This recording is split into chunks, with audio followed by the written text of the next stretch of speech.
Hello, good day viewers. I welcome you all to this biology presentation. So in this presentation, we are answering biology paper 2 for 2025 for GC candidates. So specifically, we are going to answer question 3. So let's look at the question. So here is our question 3. Our question 3 reads, Figure 3 represents 3 different modes of gaseous exchange in different animals. So we have model 1, model 2, and model 3. So gaseous exchange is just the diffusion of oxygen and carbon dioxide across a respiratory surface. So a respiratory surface can be any part of the respiratory organ through which gaseous exchange takes place. So let's look at question 1 right here. Which model represents gaseous exchange in human being?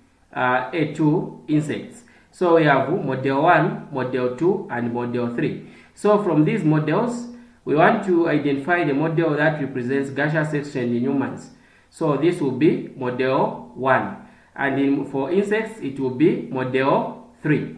So we have answered our question A. We now move on to our next question. So here is our question B. Our question B reads, give reasons for your answer in A by referring only to the models in figure 3. So why did we answer that model 1 is responsible for gaseous exchange in human being, and 2, model 3 is responsible for gaseous exchange in insects. So when you look at model 1, here we have the blood capillaries, okay? Then from there we have the tissues, the tissue cells where respiration takes place. So you can see that here in model 1, we are able to see oxygen now, okay? We are able to see oxygen being taken up to the tissues. So these are the tissues. So you can see oxygen from the being taken up to the tissues. So that's the reason. So you can say in model 1, oxygen is being taken up by blood to tissues. So that's our reason. Now what about for insects? Why did we choose model 3? So for insects there in model 3, we are able to say that oxygen is directly transported to the what? To the tissues. So here they have told us these are the tissues. So you can see oxygen directly being transported to the tissues down here. Okay, so that's the reason. So here we have said because in model 3 oxygen is directly transported to the tissues. So we have answered our question B. We now move on to our next question. So here is our question C1. Our question C1 reads, which model in figure 3 uses water as a medium of transport for oxygen to the respiratory surface? So here we want to identify which of the model, is it model 1, model 2, or model 3, that uses water as a medium of transport for oxygen to the respiratory surface.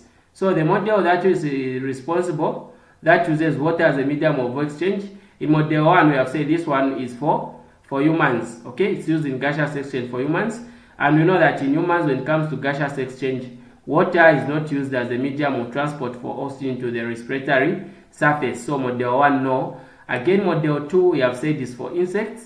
Again, when it comes to insects there, we don't use water as a medium of what? Transport for oxygen to the respiratory surface. So here is model 2 that is remaining, and that is our answer. Respiratory surface. So we have answered our question C1. We now come to our C2. Name one living organism which uses the model identified in C1. So in C1 here, we've identified model 2, that model 2 uses water as a medium of transport for oxygen, for transport of oxygen to the respiratory surface. So now in question C2, we are looking for one living organism which uses model 2. Okay. So the organism that will be using model 2 is a fish, because we know that when you look at a fish there, gaseous exchange in a fish, it normally uses water as a medium of transport for oxygen to the respiratory surface. So here we can say a fish. So we have answered our question C. We now move on to our next question. Now we have come to our question D right here. Our question D reads, suggest structures that aid movement of air into and out of model 1. Now, model 1, we said this is a model that is used for gaseous exchange in humans. So in humans, what structures help in the movement of air into and out of the humans? So there are a lot of structures in humans that help in terms of movement of what? Air in and out. So these structures can include the diaphragm, okay? It can also include the intercostal muscles. It can also include the rib cage. It can also include the abdominal muscles. It can also include the pressure in the lung cavity. So these are some of the structures that can help in the movement of air into and out of the humans. So the number one, we have said the diaphragm. So for the diaphragm there, during the taking in of air, you find that the diaphragm will contract and it will move downwards. Then when air goes out, the diaphragm will relax and it moves upward. Apart from that, you have said the ribs, or we can say the rib cage. So for the rib cage there, when air goes in, the ribs will move up and outwards. When it goes out, the ribs will move downwards and inwards. Apart from that, we can also say the intercostal muscles. So for the intercostal muscles there, when air goes in, what will happen is that they are going to contract. When air goes out, they are going to do what? To relax. So these are some of the answers for question D. We now move on to question D2. So this was D1. So our question D2, here it reads, suggest structures that help movement of air into and out of model 3. So for model 3 right here, we have said this is the model that is used for gaseous exchange in insects. So when it comes to insects, we are looking for the structures that will help, okay, that will help in the movement of air in and out of the insect.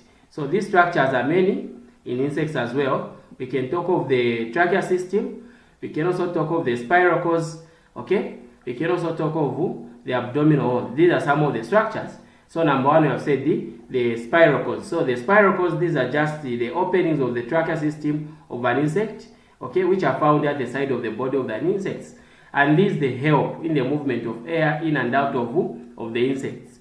Apart from the spiracles, we also have the trachea system. This is just a system that helps in that is used in gaseous exchange surfaces in insects. Apart from the trachea system, we can also say the muscles.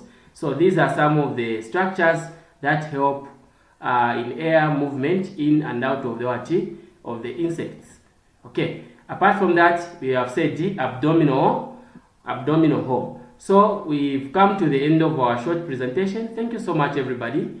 If you need online tuitions in biology, additional mathematics, pure sciences, you can WhatsApp me on 0963 676615. Thank you so much once again. Bye bye.